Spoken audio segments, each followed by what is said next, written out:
আসসালামু আলাইকুম শিক্ষার্থীরা এসএসসি পরীক্ষা 2024 নিয়ে শিক্ষামন্ত্রী মহিবুল হাসান চৌধুরী স্যার কি বললেন। শিক্ষামন্ত্রী মহিবুল হাসান চৌধুরী স্যার ভোরের কাগজ পত্রিকার মাধ্যমে 25 তারিখ যে তথ্য জানিয়েছেন এবং এইচএসসি পরীক্ষা পেছানো নিয়ে যা বললেন শিক্ষামন্ত্রী, তিনি জানালেন বন্যা ও ভারী বৃষ্টির কারণ দেখিয়ে সারা দেশে এইচএসসি ও সমমানের পরীক্ষা পেছানোর কোনো সুযোগ নেই বলে জানিয়েছেন শিক্ষামন্ত্রী মহিবুল হাসান চৌধুরী। মঙ্গলবার 25 জুন গণমাধ্যমে এ তথ্য জানান মন্ত্রী। শিক্ষামন্ত্রী বলেন, আমরা ইতিমধ্যে সিলেট বিভাগের এইচএসসি পরীক্ষা পিছিয়েছি। সারা দেশে পরীক্ষা পেছানোর কোনো সুযোগ নেই, কারণ অন্যান্য এলাকায় কিছুদিন পর অনেক ভারী বৃষ্টি হবে। আমরা যদি বিলম্ব করি তাহলে সেখানে পরীক্ষা নিতে পারবো না। এর আগে বন্যার কারণে সিলেট বিভাগে আসন্ন এইচএসসি ও সমমানের পরীক্ষা আগামী 8 জুলাই পর্যন্ত স্থগিত করে বিজ্ঞপ্তি প্রকাশ করা হয়েছে। ফলে আগামী 30 জুন থেকে সারা দেশে এইচএসসি ও সমমান পরীক্ষা শুরু হলেও সিলেট বিভাগের জেলাগুলোতে তা স্থগিত থাকছে।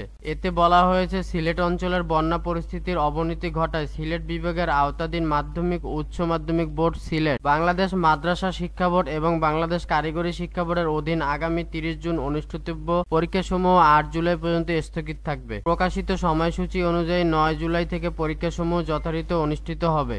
আর স্থগিত পরীক্ষাসমূহের সময়সূচি পরবর্তীতে বিজ্ঞপ্তির মাধ্যমে জানিয়ে দেওয়া হবে। এতে আরো বলা হয়েছে, সিলেট বিভাগ ছাড়া মাদ্রাসা বোর্ড, কারিগরি বোর্ড ও অন্যান্য সাধারণ 8টি বোর্ডের পরীক্ষাসমূহ প্রকাশিত সময়সূচি অনুযায়ী যথারীতি 30 জুন থেকে অনুষ্ঠিত হবে। সাধারণত দেশের 9টি শিক্ষা বোর্ডের পরীক্ষার প্রশ্নপত্র আলাদা হয়, তাই সিলেট বোর্ডের প্রশ্নপত্র নিয়ে কোনো ঝামেলা থাকছে না। তবে বিপত্তিতে পড়েছে মাদ্রাসা ও কারিগরি বোর্ড। সারা দেশে আলেম ও এইচএসসি, বিএম ও বিএমটি পরীক্ষার্থীদের প্রশ্নপত্র একই থাকায় ঝামেলায় পড়তে হচ্ছে। এ অবস্থায় সিলেট বিভাগের কারিগরি ও মাদ্রাসার পরীক্ষা স্থগিত করায় এ বিভাগে কোনো প্রশ্নপত্রে পরীক্ষা নেওয়া হবে না, তা জানতে পরীক্ষার্থী, অভিভাবক ও শিক্ষকরা উদ্গ্রীব। এ বিষয়ে কারিগরি শিক্ষা বোর্ডের চেয়ারম্যান অধ্যাপক মোহাম্মদ মামুনুল হক গণমাধ্যমকে বলেন, আমরা 4টি প্রশ্নপত্র তৈরি করি, এর মধ্যে 2 সেট ছাপানো হয়, বাকি 2 সেট সংরক্ষিত থাকে। সিলেট বিভাগের স্থগিত পরীক্ষার প্রশ্নপত্র বাকি 2 সেট থেকে নেওয়া হবে। মাদ্রাসা বোর্ডের চেয়ারম্যান অধ্যাপক মোহাম্মদ শাহ আলমগীরও প্রশ্নপত্র প্রণয়ন নিয়ে একই কথা জানিয়েছেন।